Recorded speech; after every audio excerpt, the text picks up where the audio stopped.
वही अगर मैं क्लास 10th में अब होती तो मैं ये 7 गलतियां कभी भी नहीं करती, क्योंकि ये वो गलतियां हैं जो मुझे किसी ने नहीं बताई और फिर मैं उन गलतियों को करती गई।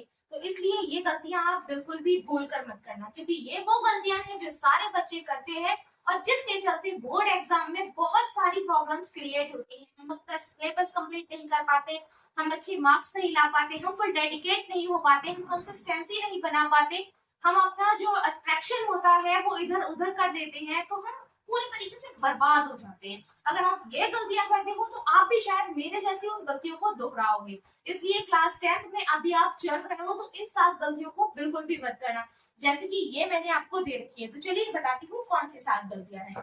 सबसे पहले सिलेबस को छोटे छोटे टारगेट्स में तोड़ लेना है। क्या होता है, बच्चा जब स्टडी करने के लिए बैठता है तो पूरा का पूरा सिलेबस एक साथ पढ़ता है, वो अपने सिलेबस को छोटे छोटे पीसेस में, छोटे छोटे टुकड़ों में नहीं तोड़ पाता है। यही उनकी सबसे बड़ी गलती रहती है। तो अपने सिलेबस को सबसे पहले छोटे छोटे टुकड़ों में तोड़ लेना है, क्योंकि सिलेबस को अगर हमने अपने छोटे छोटे टुकड़ों में तोड़ लिया तो हमें उसको लर्न करने में बिल्कुल भी प्रॉब्लम नहीं आएगी। बिकॉज हर चैप्टर्स में कुछ यूनिट्स भी होती है, कुछ पार्ट होते हैं, तो आप उसको क्या करो, 3 चैप्टर अलग, 4 चैप्टर अलग, 5 चैप्टर अलग, इस तरीके से कुछ चैप्टर्स के पार्ट बनाओ कि हमें 3 चैप्टर एक यूनिट में करना है, 3 चैप्टर सेकंड यूनिट में करना है। तो इस तरीके से अगर आप यूनिट बनाकर चल रहे हो तो शायद आपको ये प्रॉब्लम नहीं होगी। नेक्स्ट आता है एनसीईआरटी को कंप्लीट करना। एनसीईआरटी को एक बार नहीं, 2 बार या 3 बार कंप्लीट करना चाहिए, बिकॉज एनसीईआरटी ऐसी चीज होती है, अगर आप एनसीईआरटी को कंप्लीट कर लेते हो ना तो शायद आपकी उन प्रॉब्लम्स को आपको दोबारा फेस नहीं करना पड़ता जो लास्ट टाइम पे आप करते हो। क्या करते हैं, एनसीईआरटी को कवर नहीं करते, एनसीईआरटी को कंप्लीट नहीं करते, फिर लास्ट में आके हमें उसके लिए रोना पड़ता है।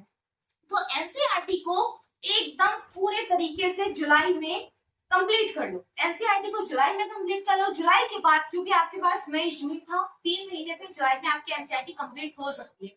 फिर 3 महीने के बाद आप उसको दोबारा से करके रिवीजन कर लो। अगर आपने इस तरीके से रिवीजन कर लिया ना अपनी एनसीईआरटी का, तो बिल्कुल भी दिक्कत आपको फेस नहीं करनी पड़ेगी।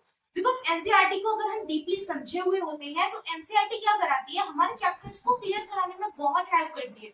जो चैप्टर्स हमारे माइंड से आउट हो जाते हैं, वो चैप्टर्स, वो पॉइंट, वो वोकैबुलरी भी हमारे माइंड में दोबारा से आ जाती है। रोज 30 मिनट का रिवीजन करो। क्या करना है, डेली 30 मिनट का रिवीजन करना है। रिवीजन 30 मिनट का बहुत जरूरी है। बच्चा अक्सर क्या करता है, रिवीजन नहीं करता है। रिवीजन अगर बच्चा नहीं करता है तो सबसे बड़ी प्रॉब्लम क्या आती है, वो जो पढ़ता है, जो उसने पहले पढ़ा था वो भी भूल जाता है। उसको समझ में नहीं आता कि मुझे क्या पढ़ना है, मुझे क्या नहीं पढ़ना। तो इसलिए रिवीजन को हमेशा याद रखो, रिवीजन जरूर करना है, रिवीजन को बिल्कुल भी स्किप नहीं करो। नेक्स्ट आता है मोबाइल के लिए फिक्स टाइम बना लो। अब देखो, मोबाइल के लिए वो आप पे डिपेंड करता है, 2 आवर बनाते हो, 3 आवर बनाते हो, 4 आवर बनाते हो, 5 और 6 बनाते हो, वो आप पर डिपेंड करता है। तो रिवीजन के लिए आपने क्या करना है, डेली 30 मिनट देना है। फोन के लिए फिक्स टाइम को सेट कर लेना। आप 2 मिनट दे रहे हो या 4 मिनट दे रहे हो, वो आप पर डिपेंड करता है। 2 आवर दे रहे हो, 5 आवर दे रहे हो, 3 आवर दे रहे हो, है ना, वो तो आपकी मेंटेलिटी पे डिपेंड करता है, क्योंकि बच्चे बहुत बहुत लॉन्ग आवर्स तक फोन चलाते रहते हैं। देन आता है वीकली टेस्ट देना। बेटा वीकली टेस्ट बहुत इंपॉर्टेंट है। अगर आप वीकली टेस्ट देते हो तो शायद आपको उन चीजों को फेस करोगे। अरे ये जो टॉपर कर रहा है ना, टॉपर से पहले तो मैंने कर लिया, मैंने ऐसा भी कर लिया। एग्जाम में जब आपका टीचर बोलेगा बेटा टेस्ट दो, तो आप वो टेस्ट पहले ही कर चुके होगे। तो सोचो जो काम एक बार आप कर चुके हो वो दोबारा से करना पड़े तो वो कितना इजी रहेगा आपके लिए, है ना। तो मतलब ये जो आपका वीकली टेस्ट है इसको जरूर देना है। टेस्ट को अपने आप से लो, हर हफ्ते में एक बार टेस्ट जरूर लो, क्योंकि टेस्ट आपका बहुत जरूरी है। वीक सब्जेक्ट को इग्नोर बिल्कुल मत करो। जो वीक सब्जेक्ट है आपके उसको इग्नोर मत करो। उन सब्जेक्ट की अभी से तैयारी करो। जुलाई, अगस्त, सितंबर, अक्टूबर, नवंबर, दिसंबर, जनवरी, फरवरी के पास है, you have only for 7 month left. तो अभी से अगर आप तैयारी करते हो तो क्या होने वाला है, जो आपके वीक सब्जेक्ट है वो कवर हो जाएंगे, कोई प्रॉब्लम नहीं आएगी, एकदम परफेक्ट आपकी स्टडी चलेगी, कोई टाइम टेबल इधर उधर नहीं होगा, कुछ फॉलो अलग से नहीं करना है, बस नॉर्मली आपकी स्टडी चलती रहेगी। 7 and last, consistency and motivation. Motivation मैं आपको कई बार बता चुकी हूँ। What is a motivation? This thing we need in deeply inside of our body, that's called like a motivation. जिस चीज की हमें जरूरत होती है अपनी बॉडी में, जो हम फील कर रहे होते हैं, वही मोटिवेशन होता है। मोटिवेशन कोई अलग से नहीं आता, मोटिवेशन कोई अलग से चीज नहीं होती है, बस मोटिवेशन वही होता है जो हम जिसकी हमें जरूरत होती है।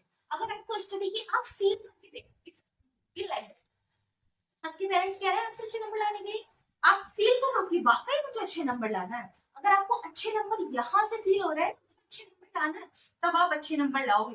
अगर आपको फील नहीं हो रहा तो आप अच्छे नंबर नहीं लेकर आ सकते हो। तो इसलिए consistency and motivation is equal thing.